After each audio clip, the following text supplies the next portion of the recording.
এখন বলবো আমি সরকারি অফিসারদের কথা। সরকারি অফিসার যারা, প্রশাসনিক দায়িত্বশীল যারা, তারা হচ্ছেন আমাদের সবচেয়ে নিকটতম লোক। তারা জনগণের খেদমত করছেন। আলহামদুলিল্লাহ কর, সকলে কোন আলহামদুলিল্লাহ।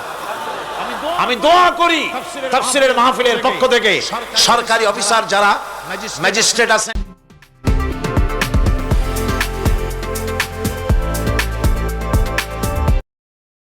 ম্যাজিস্ট্রেট আছেন, জজ আছেন, ডিসি আছেন, এনডিসি আছেন, এডিসি আছেন, টিএনও আছেন, সর্বস্তরের সচিব থেকে শুরু করে দারোগা পর্যন্ত সর্বস্তরের প্রশাসনিক দায়িত্বশীল ব্যক্তিবর্গকে আল্লাহ রাব্বুল আলামিন ঈমানি যোগ্যতার সাথে সরকারি দায়িত্ব পালনের তৌফিক দিন। তবে একটা কথা বলবো, আপনি যে দায়িত্বে আছেন, আপনি সরকারকে খুশি করার জন্য অবৈধ কাজে লিপ্ত হবেন না। আপনার বিবেক যদি বাধা দেয়, বিবেককে ফাঁকি দিয়ে অন্যায় কাজে হাত দিবেন না।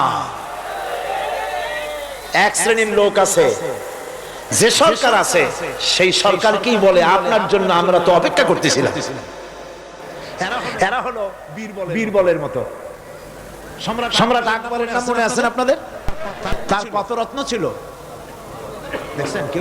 কেউ কয় 5 রত্ন, কেউ কয় 6 রত্ন। ইতিহাস ভুলবেন না, ইতিহাস মনে রেখে। নবরত্নের এক রত্ন ছিল, নাম হলো বীরবল। সম্রাট বাজারে গিয়েছে, তরকারি দেখতে গিয়ে বেগুন চোখে পড়েছে। বেগুন দেখে খুব লক্ষ্য করে দেখছে। বীরবল বলছে, জাহাপানা খুব পছন্দ নাকি? দেখতে তো খুবই সুন্দর। বীরবল বলছে, জাহাপানা এই যে বেগুন, এটার নাম হচ্ছে বাগুন, অর্থাৎ এর অনেক গুণ। এটা যদি ভর্তা করে খান আপনার মাথার চুল কখনো উঠবে না। এটা যদি ভাজি করে খান আপনার স্বাস্থ্য ক্রমেই ভালো হবে।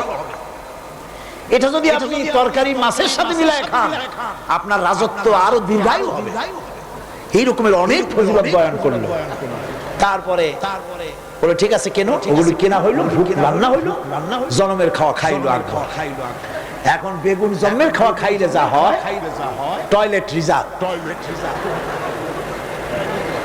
মেজাজ খারাপ সম্রাটের। বীরবল এসে দেখে মেজাজ স্ট্রং হয়ে আছে। বাদশা, জাহাপানা কি হয়েছে?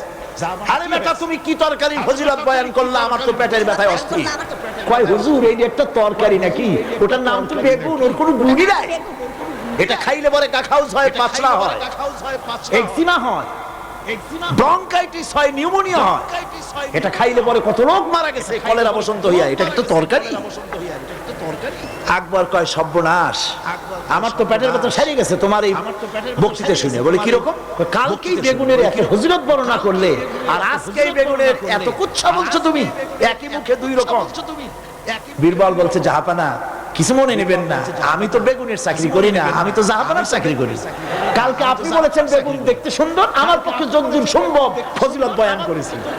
আজকে আপনি বলছেন বেগুন খারাপ, আর আমি কি খারাপ হয়ে ভালো করি আমার কল্যাণে হারাবো নাকি? আমার দেশের সচিব থেকে শুরু করে সর্বস্তরের অফিসারদের বলবো, সরকারকে খুশি করার জন্য ইসলামের বিরুদ্ধে পদক্ষেপ নেবেন না, ইসলামের পক্ষে থাকুন। এই কথা কখনো ভুলে যাবেন না। আল্লাহ রাব্বুল আলামিন আপনাদেরকে সিংহের মতো, আপনাদেরকে ব্যাঘ্রের মতো ঈমানি মজবুতির সঙ্গে ঈমানের দায়িত্বের সাথে সরকারি দায়িত্ব পালনের